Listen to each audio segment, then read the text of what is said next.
Na karibu viwanjani. Mabingwa wa ligi kuu ya taifa mwaka 2009 Sofapaka walitoka sare tasa dhidi ya Bandari katika mechi ya ligi kuu ya taifa iliyochezwa katika uga wa Kasarani Annex.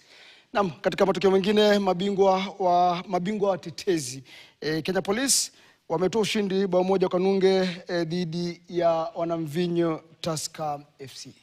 Game ya Ulinzi, kwa sababu game ya Ulinzi tulicheza vizuri sana kipindi cha kwanza, kipindi cha pili tuka collapse. Leo baada ya kuzungumza kabla ya mechi nilikwambia tunafanyia kazi sana confidence yao, na pia njia yetu ni nyembamba sana, so the right attitude na hizo vitu mbili imekuepo.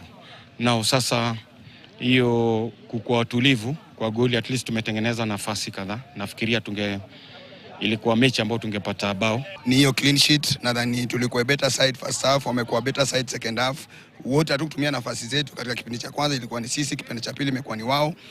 But pia naweza kusema kwamba nimefurahishwa na jambo lingine ni kwamba yule kijana Baraka Rogers under 21 debut yake ya kwanza amekeep clean sheet, good defending, so hiyo ni asset kwa team. So hizo ndio vitu mbili ambazo tunaweza toka nazo tukafikiria mchezo unaokuja, but maybe imekuwa ni hard luck to both sides, but 1 point na pia na clean sheet, we carry it from there.